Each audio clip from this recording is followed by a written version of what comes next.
واحد من أصعب أيام الدوري المصري السنة دي على أي زملكاوي وأي مشجع كورة الصراحة، سواء زملكاوي أهلاوي أو من الشوية اللي بيشجعوا بيراميدز. ماتش إنبي والزمالك، ماتش الأهلي وبيراميدز.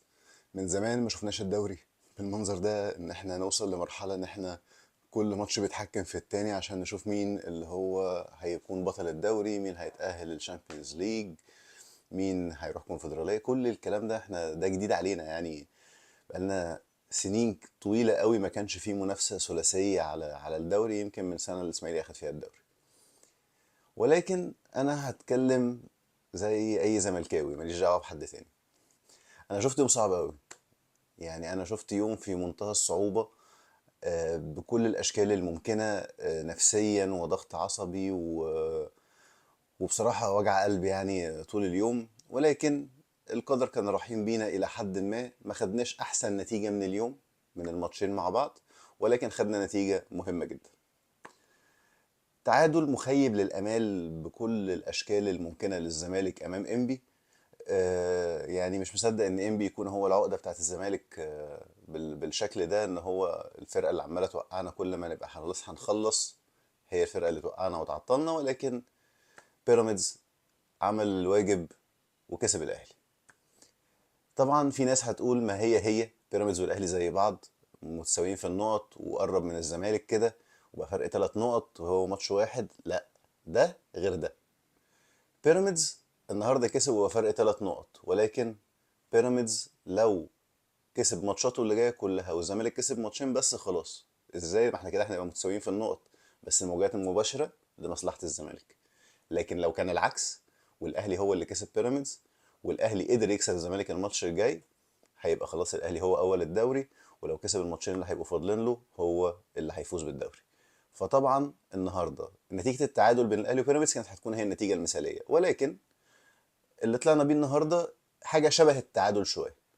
يعني بيراميدز قرب مننا نقطتين، ولكن ما زال ان بيراميدز لو كسب ال3 ماتشات، والزمالك حتى خسر من الاهلي وكسب الماتشين التانيين، او كسب اي ماتشين وخسر ماتش، الزمالك هو بطل الدوري السنه دي. المحصله النهائيه بتاعتنا في الكلام ده كله ان احنا بنضيع من ايدينا فرص تريحنا قبل ما ندخل على الفاينل، ولكن خلاص اهو اللي حصل حصل. وما زال في ايدينا ان احنا نقدر ان احنا نكسب الاهلي الماتش اللي جاي، ونكسب سموحه ونخلص الدوري بقى ده، عشان نفوق للنهائي بتاع الكونفدراليه، ونريح المنتخب عشان يتلعب ماتش سيراميكا بقى زي ما يتلعب في اي وقت. وفي الاخر هيبقى النتيجه بتاعت الموسم بالنسبه لنا تمام. طيب هل احنا لو خسرنا الدوري احنا كده بنتكلم ان احنا فشلنا؟ لا، احنا ما فشلناش. احنا قربنا بنسبة كبيرة جدا جدا جدا من حسم المقعد بتاع دوري الابطال. فالمحصلة النهائية بتاعت اليوم كان في وجع قلب في الاول كبير قوي قوي قوي قوي، ولكن الحمد لله ربنا سترها معانا، وخدنا اخف الاضرار من التعادل ده. فهي يعني كان تعادل بطعم الهزيمة، ولكن فجأة بقى بطعم المكسب بعد تعادل بيراميدز والاهلي. زي ما اتعودنا احنا هنتكلم في اللي يخصنا. احنا اتكلمنا على نتيجة ماتش بيراميدز والاهلي لان هي نتيجة يعني مباراة مرتبطة بشكل مباشر بينا، ولكن هنتكلم على مباراة الزمالك وانبي. آه خلينا نتفق ان اي نقد احنا بنقوله عشان مصلحة الفرقة، وعشان احنا مش عايزين الناس دي تضيع المجهود اللي هي عملته، سواء اللعيبة او الجهاز الفني. ولكن انا عندي عتاب شديد جدا جدا جدا على كابتن معتمد جمال.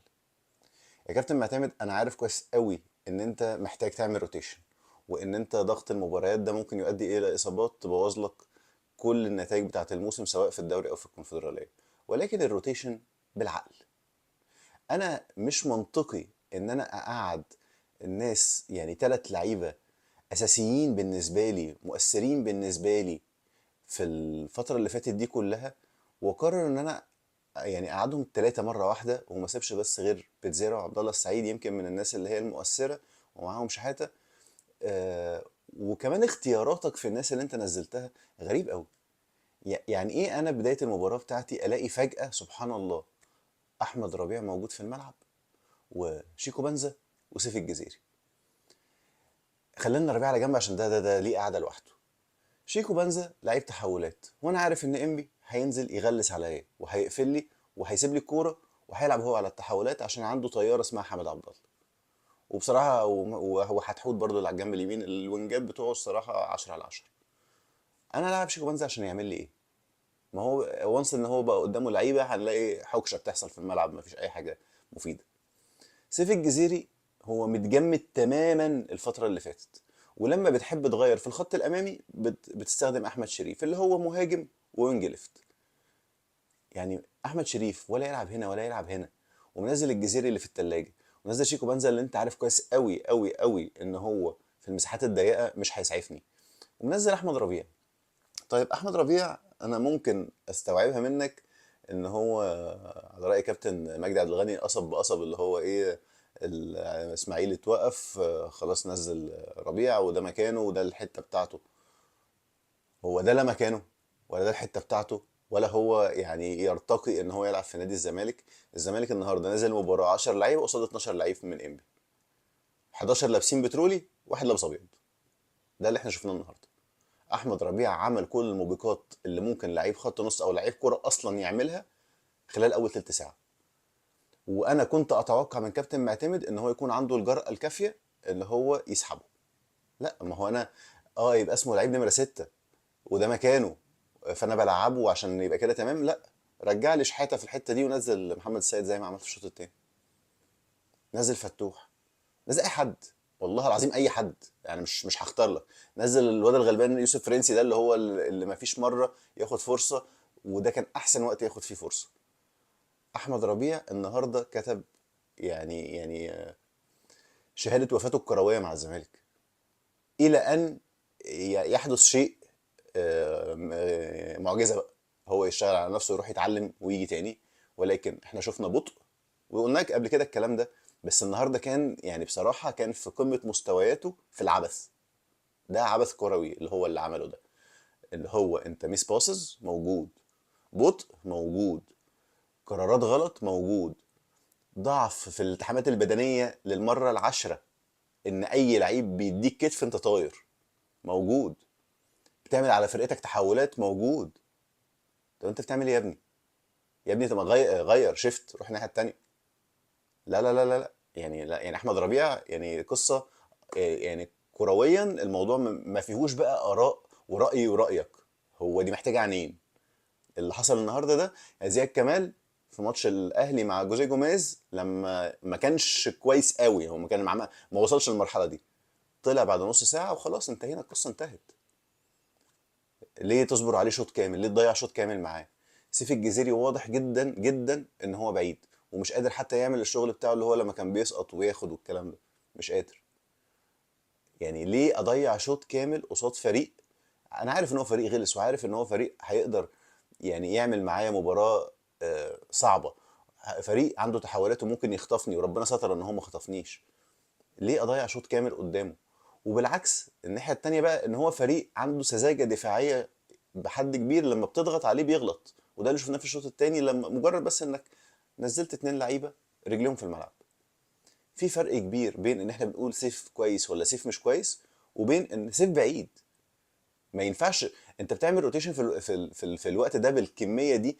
معلش انا اسف، يعني احنا فرقه عد غنيمتك يا جحا، هي ما فيهاش. انا فاهم هتعمل روتيشن، بس ما هو مش كده. لعبهم وقت معين واضمن ماتشك. انت عملتها بالعكس على اساس ان لو قدروا يحققوا هتقدر تريح اللعيبه دي وقت اطول، بس انا ظروفي مش كده، انا السكواد بتاعي مش كده، انا اللي جوه غير اللي بره، ودي حاجه المفروض انك عارفها. بصراحة احنا اللي شفناه في الشوط الاول من اللعيبة اللي نزلت كاروتيشن كان اداء سيء. بيتزيرا النهاردة للمرة المليون هيلعب بظهره ويستلم بظهره، الباك ليفت لازق في ظهره، القصة انتهت وانا خسرته. هتحرره امتى؟ معرفش. عبد الله السعيد النهارده بصراحة كان عامل اداء كويس جدا، ويمكن ده النهارده الماتش اللي عبد الله ما يطلعش فيه. يعني اداء عبد الله النهارده ده الماتش اللي عبد الله ما يطلعش فيه، على عكس ماتشات تانية. شحاتة ربنا يكون في عونه ان هو كان ماسك ربيع، يعني هو كان ماسك احمد ربيع، ما شمش نفسه شويه غير لما فتوح نزل، عشان الدنيا بدات تبقى منطقيه شويه، وبقى في يعني في تالت في معاهم تالت، يبقى الموضوع بسيط اصلا، معاهم تالت. الونش 10 على 10، حسام عبد المجيد 10 على 10 دفاعيا. يا حسام ابوس ايدك، انا مش عارف انت مين اللي مديك الثقه المتناهيه اللي عندك ان انت لازم الكوره توصل الناحيه التانيه منك، تبص لبنتايج وتدور وشك، تبص لبنتايج يا ابني في ايه يا ابني؟ ما هو كلهم بيتقطعوا. ما تطلع على الراجل، يعني انت اصلا جاي النهارده بنتايج فايق و10 على 10 وعامل اللي عليه هجوميا ودفاعيا، وهو بينقلنا، هو اللي بيعرف يشد الفرقه. الناحيه التانيه عمر جابر لغايه الاصابه ما هجوميا انا ما اقدرش اشوفه، لكن هو عمل تغطيه عكسيه في اول الماتش، جون، شال جون في اول الماتش. ولكن هجوميا انا ما فيش. فانا متنفسي الوحيد ناحيه بنتايج، فانت بتميل ناحيه اليمين عشان نروح لبيتزيرا، ما هو بيتزيرا ممسوك. ما انا لو ميلت الملعب ناحيه الشمال شويه الملعب هيرحل، فهيبقى في فرصه ان بيتزيرا يبقى فاضي. انما انا عمال اجمع اجمع اجمع في الحته دي او بلعب طويل. فده شيء مش منطقي. المهدي سليمان يعني النهارده ممكن كان فيه اهتزاز شويه في مستوى المهدي في الكره اللي هي خبطت من الونش في الكورنر وراحت له، حط لها ايد واحده، مش عارف حط لها ايد واحده ليه، وربنا ستر وحسام شالها. وفي الشوط الثاني كروس من مروان داوود كان تقريبا طالع بره، هو طلعت مسك وبعد كده قرر يضرب، فضرب ضربه صغيره رجعت للعيب بتاع انبي شاطها طلعت كورنر. حطينا نفسنا في مواقف ضغط ملهاش لازمه. عجبني جدا ان بعد لما محمد ابراهيم نزل في مكان عمر جابر، وخصوصا في الشوط الثاني بعد ما الزمالك اندفع للهجوم، ان هو كان قادر ان هو يجاري حامد عبد الله.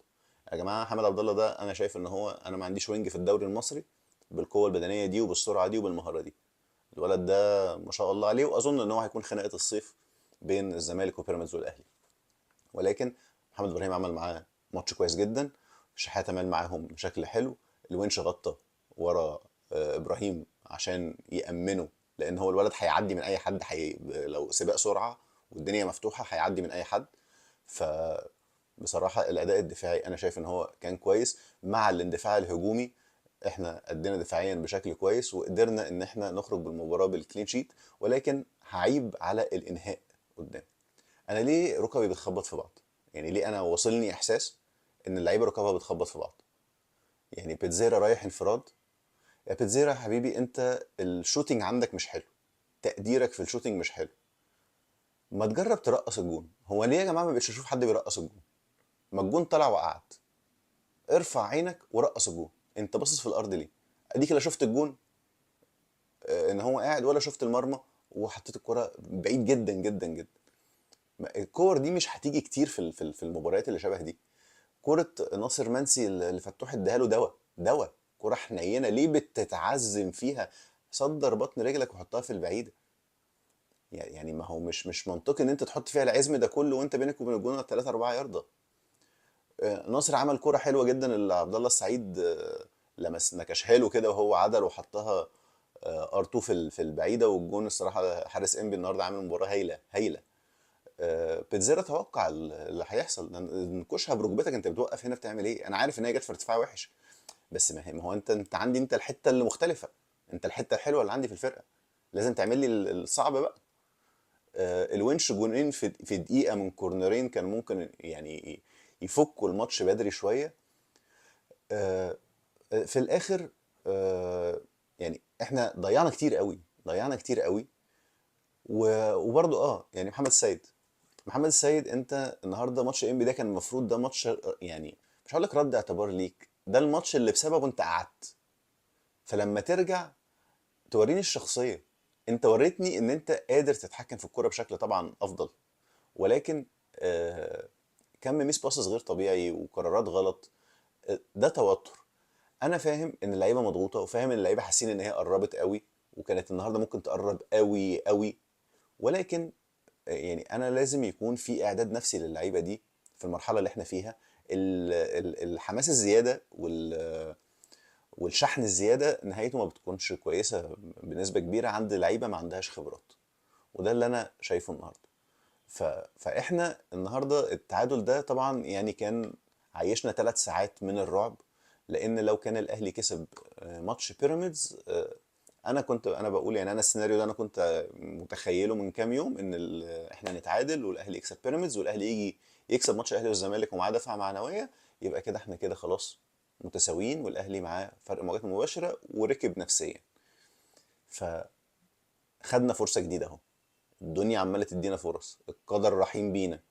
لو سمحتوا، ماتش الاهلي والزمالك اللي جاي، مباراه القمه اللي جايه دي، المفروض ان احنا بمستوى الاهلي اللي احنا شفناه خصوصا النهارده في مباراه بيراميدز، وهيكونوا معنويا مش في احسن حال ليهم، المفروض ان احنا ننزل على المكسب ونقدر نحقق المكسب في المباراه دي، وهيبقى قدامنا ماتش واحد. لو قدرنا نحقق المكسب في ماتش سموحه احنا خدنا الدوري خلاص. ولكن المفروض الجهاز الفني والاداره تشيل الضغوط من على اللعيبه. احنا عندنا تارجتس حاطينها في اول السنه، ان احنا عايزين نرجع الشامبيونز ليج، وعايزين ناخد الكونفدراليه عشان الجائزه الماليه طبعا بتاعتها، وان هي بطوله افريقيه. جات لنا فرصه ان احنا ناخد الدوري. بالراحه بقى، اتبسطوا، اتبسطوا والعبوا اللعب العادي. هما ماتشين، احنا كل اللي عايزينهم خلاص دلوقتي ماتشين. مفيش داعي للضغط العصبي الزايد، مفيش داعي للتوتر الزايد، مفيش داعي للشحن المبالغ فيه ده. واتمنى ان هو ما يكونش فيه هجوم شديد يعني على الجهاز وعلى اللعيبه. احنا قلنا كل مشكلتنا بتكون مع التقصير. فالنهارده احنا شايفين في اخطاء، في اخطاء بننور عليها عشان هما ماتشين اللي فاضلين لنا. الحاجه الوحيده اللي اتمنى ان هي ما تحصلش، عشان ساعتها هبدا اشك في القدرات الفنيه للجهاز الفني، ان انا ما اشوفش احمد ربيع تاني في الملعب لغايه لما السنه تخلص ونشوف حلها الف حلال بقى بعد كده. شيكو بنزا عمال يعني برضه يعني الواحد مش لسه مش قادر ينسى له اللي عمله في ماتش بيراميدز. ولكن النهارده لقطته راح يشرب الميه، راح يشرب ميه ورجع بيتمشى. يا ابني ارجع بسرعه يا حبيبي، الكوره في الاخر الكوره جات لك وانت كنت اوف سايد، وكانت ممكن تبقى هجمه في منتهى الخطوره. هو الولد يا حبيبي، هو امكانياته العقليه كده، هو عامل كده. فربنا سترها معانا النهارده، ومش كل مره تسلم الجره. اتمنى نكون اتعلمنا من قرصه الودن بتاعت النهارده. عندنا مباراه الاهلي يوم الجمعه. المباراة دي لو قدرنا بإذن الله إن احنا نكسبها، نقدر نقول إن احنا 70 80% حققنا لقب الدوري. ولكن ننزلها نلعب كورة عادي. أنا هلعب عادي، مش أنا معلياش ضغوط زي ما هي على الأهلي اللي دلوقتي بيدور على إن هو يتأهل لدوري أبطال أفريقيا. فأتمنى من اللعيبة إن هي ترجع تتفرج على ماتش النهارده وتشوف اللي حصل فيه، وتكلم نفسها ويتكلموا مع بعض، والجهاز الفني يراجع أخطائه. واللي حصل النهارده ده ما ينفعش يتكرر تاني، ما ينفعش يتكرر تاني. الروتيشن بلعيبه رجلها مش في الملعب، الروتيشن يكون مع اللعيبه اللي اوريدي بتلعب.